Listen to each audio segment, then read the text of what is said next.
The scene is a sleek chrome.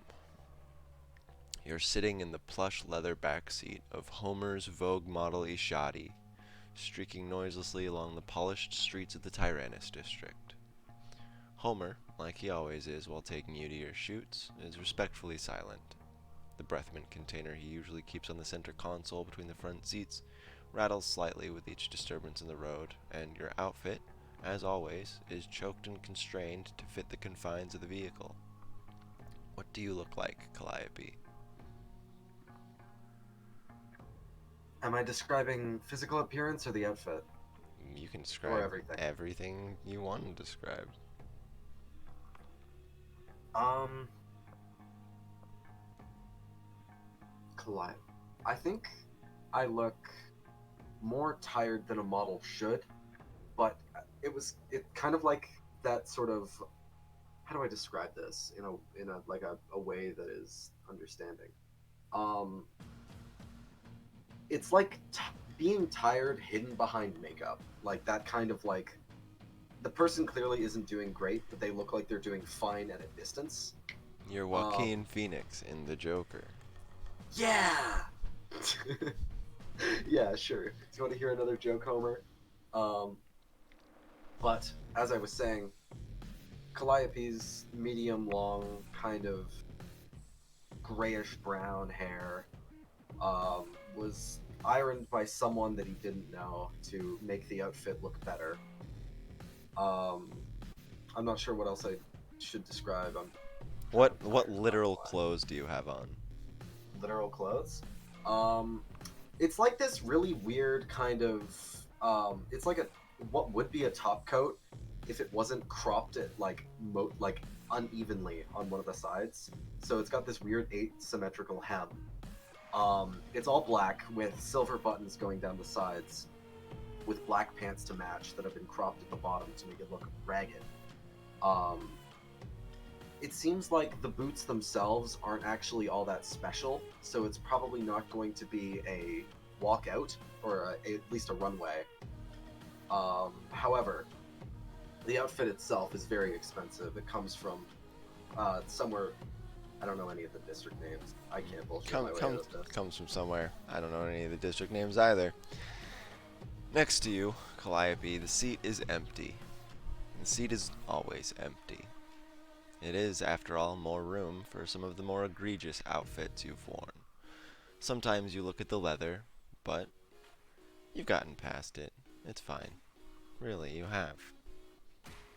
Really. Unfortunately, we don't really get to look at Calliope's mental state too thoroughly here, because he, alongside Homer, the car they're in, the empty seat a few feet away from him, away from you, it's all thrown about 6 feet into the air and cut nearly vertically in half as it makes contact with one of the road's emolite supports. Your driver vanishes from view as the hood and floor of the Ishadi both crumple inward towards each other from the impact. And you feel a little queasy. You're sideways for what feels like 10 to 15 seconds in your hyper adrenal timey slowdown bullshit, and then the rest of the car hood slams into your face as your back half of the passenger vehicle slams into the ground and skids for you don't know the distance, but seems like a while. And you realize you have made the transition from sideways to upside down. The window next to you has shattered, but you can still see a little bit of the city past it. There's also a lot of blood, kind of everywhere. Is it mine? Roll insight. All right. So just Whatever it is to it's say. right next to your stats, right? Bada boom, bada. So the 12. Um, probably, probably, at least some of it's yours. You can't really see what happened to Homer, and you don't like thinking about what that may have been. Yeah, no, Calliope definitely isn't thinking about what caused it. Calliope is definitely thinking, "Oh God, how do I survive this? Is any was that on purpose? Am I is X is Y?" All right. So do you Um, want to try and get out? were there seatbelts? It's more so that you're in an upside down half of a car. But Am I Were there strapped? seatbelts? I'm gonna say no. Can I say yes? Oh, You can say yes, sure. There's seatbelts. yeah, there were seatbelts. Calliope, upside down, nauseous, sees blood on the top of the or the bottom. Yeah, no, the top of the car that is facing the ground. Um, Tries to unclip their seatbelt like really rigidly and falls directly face first into the half metal, half paddings ceiling of the car, and just kind of lies there for a second Um, and tries to. when you unclip the seatbelt, you notice a whole bunch of prickly pain feelings in your hand. A lot of the blood does turn out to be yours. Some broken glass From from the window is just all up your arm to the elbow. There's just really nasty eviscerations going on there. Yeah, Calliope is looking up as not to see it. Definitely trying not to feel it either. Like just trying really hard not to notice it, but it's You proving very difficult. you see the breath mint container. It's just chilling there Um, on the center ooh. console. Wait, am I in the front half? No, but you can see a little bit of the center console from where you are. Describe the scene. From what I heard, I thought that the car was caved in at the front. The space between the front seat and the back seat is a little longer than you're probably picturing it. There's enough for you Okay. and Homer to be completely separated, with the center console probably a good 3, 4 feet in length. This All is right. So, mostly to accommodate a lot of things in the back seat. Like, for um, example, the seat can be pulled forward into a makeshift bed and shit like that. okay, that's pretty cool. Um, so with all of that in mind, Calliope is going to, while still staying still, partially from shock, partially from concentration, listen to hear like what's going on at the outside. Are people talking about this? Everything's Are like, still very, what's the word? Muted. Like, you realize that you might be deaf. yeah, that's definitely the second thing. The only thing that Calliope can hear is like the pulse from the like his temples. Um, There doesn't seem to be much of a commotion outside because the city beyond where you're at kind of looks normal, except for there are some things that are a little off, like some street lights have been blown over. But those are far enough away that you can deduce that whatever happened to you was not an isolated incident. can I deduce? Actually, no. I guess that's stupid. I can't deduce as to whether or not it was intentional. Um, You have a 7 intelligence. You can deduce whatever I the fuck you think you can deduce. Go ahead and roll another insight, buddy. I don't have a 7 intelligence. It says right there you have a 7 intelligence with a -2 modifier. Oh, I thought you meant a plus 7, like a plus 7 modifier, and I was so Oh confused. no, Fine, yeah. I'm saying with 7 intelligence you can delude yourself into thinking whatever the fuck you want to. All right, sweet. Um, you think to yourself and you're like, no, can't really piece together any clear motive from my All current right. scope, except clearly people are out to get me. Okay. Is there anything else? I guess no. You described the back as being completely empty. So Calliope would immediately try and like take off the shitty kind of rigid dread like coat. Even though it was probably more expensive than he was, he would attempt to like just cut, not even bandage it, but just cover his arm with it so he didn't have to look at it All before right. trying to get out of the car, like by So opening up one of the so yeah, doors. you how about this? You take the majority of the excess of the coat, of which there's a lot of excess, and you just wrap it around your arm in like a faux armor fashion where there's enough of it that like anything cutting through would have to get through a lot of cloth and leather Yeah, and I belts. imagine I imagine Calliope is like, yeah, this is how bandaging works. And I've seen someone do this before. and using this, it's not just a bandage. You also use the protective layer to just punch out all the rest of the broken pieces of the window, Oh, that's good. and then you Yeah, sort of like use it as a blanket. pillow lean-to to avoid all the broken shards that are very obviously right outside where you are as you Yeah. sort of caterpillar out of the car, and it works. It works pretty well. Um, Thankfully, the glass breaking in the window spared that portion of the door the same crumply fate that the rest of the alloy suffered. And Yeah. you're real woozy as your world all of a Mhm. sudden spins to accommodate with gravity. And you see something that's relatively chilling. The central acropolis of the Tyrannus Fife, which is essentially the big central building where everything important happens. The sort of White House of Washington D.C.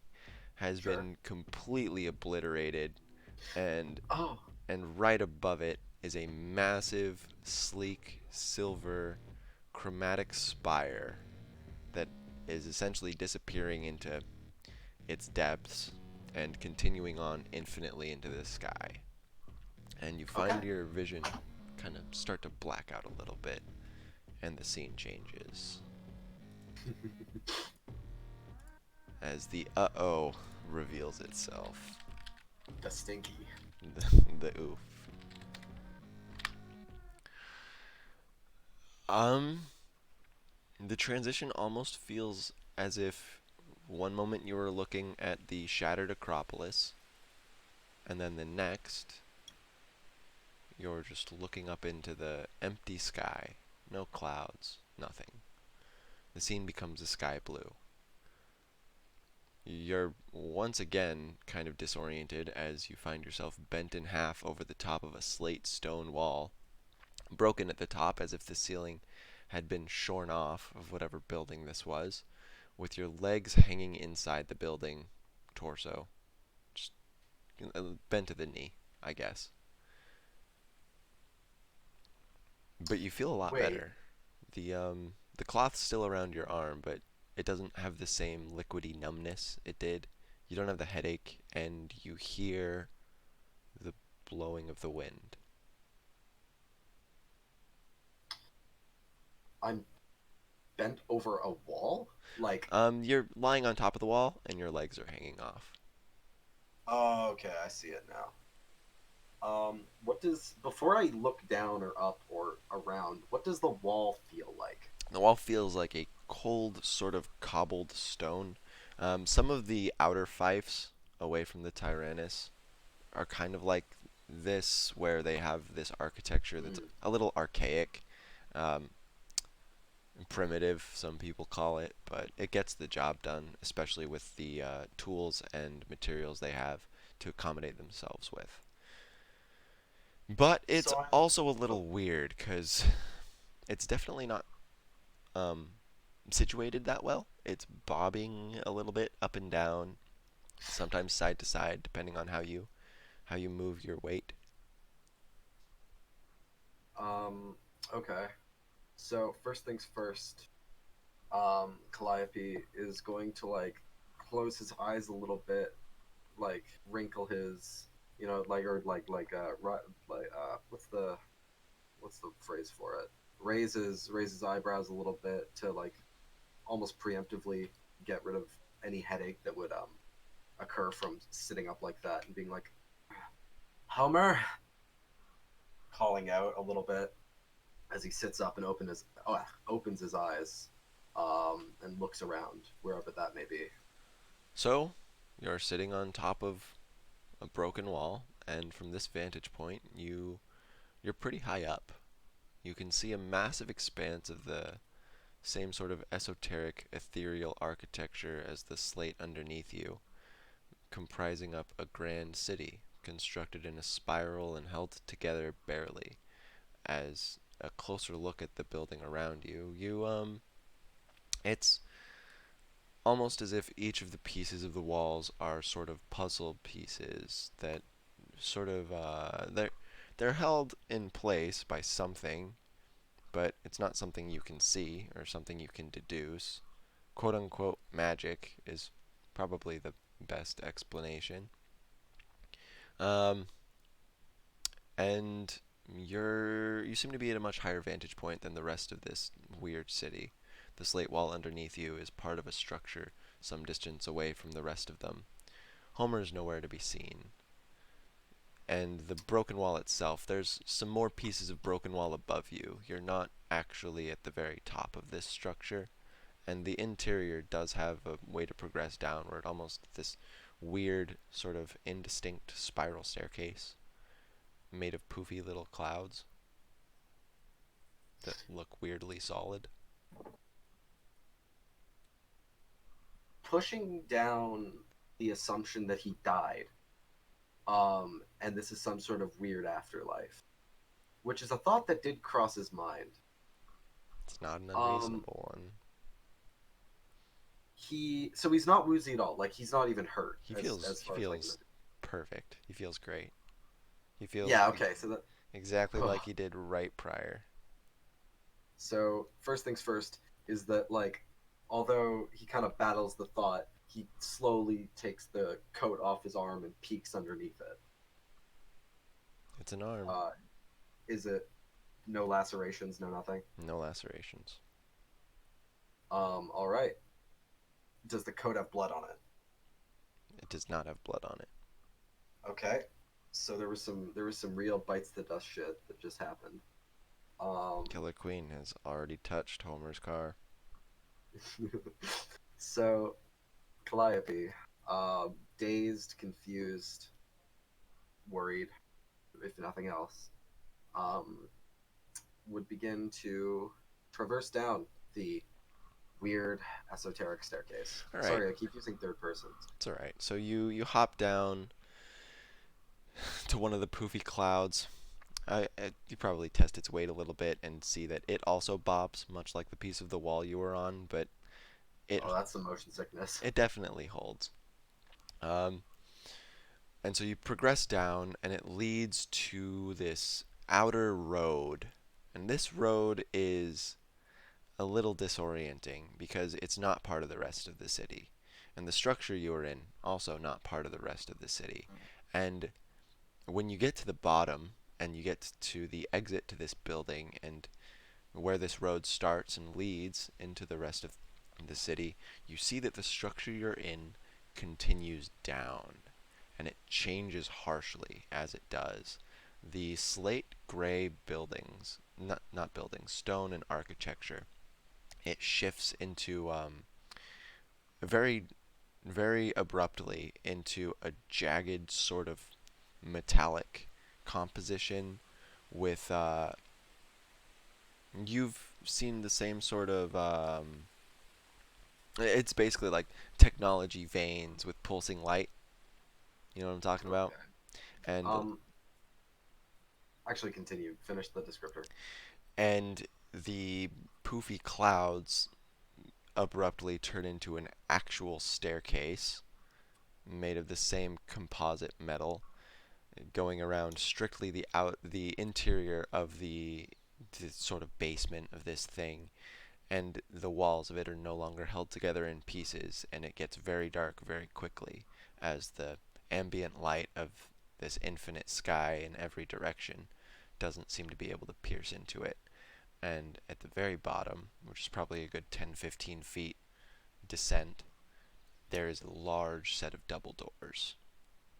And you realize that the large set of double doors would sort of open to a point that you could peek to if you stuck your head outside the building. So you do that, but there's nothing there. The doors probably open into some weird impossible space. Can I'm having a hard time visualizing what you're putting down. You probably have a very clear image in your mind. I don't. Yep, ask questions, I can clarify. So the I'm having a hard time understanding what I am on currently. So you're probably in the threshold of a doorway. The doorway itself leads out to the cotton ball road that leads into the Okay, city. microscope out a little bit further. Yep. Um, where like what is the elevation? What is the city where it is supposed to be? Am The I the city is where on did I clouds. There is no ground. The sky extends infinitely down, infinitely up, and infinitely in every direction. okay. So Minecraft Skyblocks Minecraft Skyblocks, the threshold that you're standing in, where this road starts. is above the Minecraft Skyblock. And then I Um, head down. The Minecraft Skyblock is the city. Where I am is where I am. a little bit I start outside, yeah. a little bit outside and there's a case staircase leading down towards the city. The road leads to the city. Okay. The There's a stair staircase the leading to the staircase road. the tower that you were in, that you woke up Yeah. on top of the wall, some distance up in elevation. The tower itself continues down, and on the inside you see that the architecture changes. On the outside it looks normal. On the inside there's a door about 15 feet below you. On the outside that door shouldn't open into anything. I understand. Okay. So Calliope did head down to the doorway. Okay. Um and I need to get out of this habit. And I I you can think you can do whichever. Like I switch between third person and first person for Raw all the time. okay, thank God. Because Wyatt gets mad at me for it. Wyatt can suck Um my giant fat gamer noodle. okay, Well, that's in get the ready recording. again. Yeah, stick it to the man. Smash Fuck. the steak. I'm gonna kill Wyatt. Anyways, like I was saying, um, so what's around the door? Like if like nothing else but the staircase and the door, right? So it is pretty dark down here. It would be a good time for you to cast dancing lights, which I no, that was one of Amalia's spells. Yeah, Do I you don't have want that. any spells that create light, or do you not care about that shit? Nah, All right, so that's you just kind of like you walk no, down no, no, and no, no, no. Let me. Um, Calliope has fault. Like there have been times where Calliope didn't have lights in his house, and there have been times where like there have been outages and stuff like that. And he has learned that the safest way that he doesn't trip over one of his tails like a dumbass is to just like get on kind of like all fours and just army crawl to where he thinks a wall is, and then sidle along that wall to get to the to the area around it. okay. So as the interior staircase does corkscrew around the outside wall, you find the wall and then it's a pretty simple descent. The door itself, after you reach the floor, is it kind of gives off a tiny amount of ambient light, and it has a lot of indentations that looked like they were carved into the metal. As weird as that sounds, Okay. Dark Souls um, fog door. Dark Souls fog door. it's the indentations are also sort of in a corkscrew pattern, just like the large scale architecture of the entire city. It looked to be primarily constructed with a corkscrew or the Fibonacci spiral in mind. And So, sorry, there go ahead. there are 7 individual arms in the carvings. Like not literal arms, but like 7 branches Yeah. that comprise the Um. corkscrew. So it seems like you've taken Uzumaki and Bloodborne and just I've and taken I a like lot that. of things in Bloodborne and just um Um. So okay, on the door there are those engravings, like you said, right? yep. Or they okay. Um. Can can I attempt to extrapolate meaning from them? Well, at the end of each of the corkscrew arms, there's a little indent, as if a keyhole, but Oh. not for any key you've seen. How many players do we have in this game again? You do not have 7. Okay, never mind. Um. I'm not that fucking gaijin. Yeah, I was just wondering. Um. I'm close, but I'm not that Is there gaijin. anything else around the door? Not particularly, no. It's just the strange shift in architecture to the technology glowing metal from the Okay. slate gray composition. Can Calliope stick his finger into it, Into or the at least one of the keyhole? keyholes? Yeah, Yeah. Yeah. Okay. nothing He happens. tries it. Nothing. Nope, Tries his pinky finger next. nothing. Damn. Well, assuming that that's the lock, he still tries for the door anyways. The door opens, Oh. and it opens out into the infinite sky. There's nothing beyond it. Um. Calliope, ever curious, would once again get on all fours and just kind of try to like peek his head out from the infant, like even though it's giving him like an immense what's the fear of heights? Fear of heights. You mean Call of the Um, Void? You have the Call of the Void? yeah, like a massive call of the void. He tries to peek his head over and look under it to see if it's just like more cloud. Oh god. So I'm imagining your tails just like each of them spiderweb out and grip varying portions of the door threshold just to make sure that you're Yeah, no, no, fine. no. His other hand is also holding him. So the tower from the exterior doesn't have any of this shift in architecture to it. And it looks like it actually descends down for another 60 to 70 feet, but there's And just no way to nothing. get to that portion. Yeah, and then it just fragments off the same way it did at the top. And at the very bottom there's just nothing, right? Uh-huh. Um Calliope actually gets steps out from there and like takes a second to sit and just like contemplate, but we can skip over that. All Like, right. So after a certain point, you probably start walking into the city, right? yeah, definitely. Just like it's been a little while. I want to say like 15-20 minutes. So you follow the road into the city, and Yeah. you find yourself kind of wandering aimlessly. There's a lot of strange wonder about what these buildings may have housed in the past, what could have, and Made them. contributed to their conception even. And while you're wandering, everything sort of looks vaguely, similarly uh, incoherent. Like you never get to an area that looks important, if that makes sense.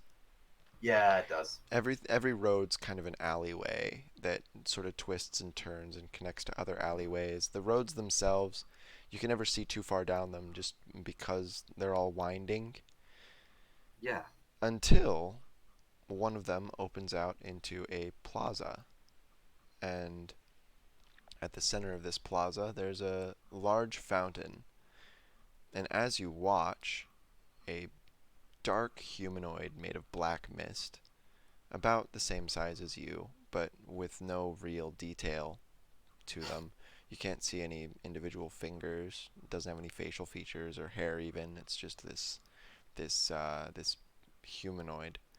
Slowly approaches the fountain, seems to investigate it a little bit, and then the fountain dismantles in a counterclockwise fashion and slowly sinks down into the ground, creating a giant hole in the center of the plaza. And then four big fuck you fingers grab the interior of the big hole that is now in the center of the plaza, and a giant faceless head with a halo carved of stone attached to the back of it rises up and looks at you. I Looks sh- at the black, misty humanoid. It's got a single earring. I knew And I should have. I knew I should have picked up the keyblade at the store. you definitely should have picked up the keyblade at the store. It's got an earring, and the earring is, even from this distance, you feel like you know this more than you know basically anything else. That earring is important, and it's comprised of 7 glass wind chimes, but only one makes any noise when it dinks against the others. So the thing looked at Calliope, right? It sure did. Soul session's over now. Um, Unless you want to react in some cool way.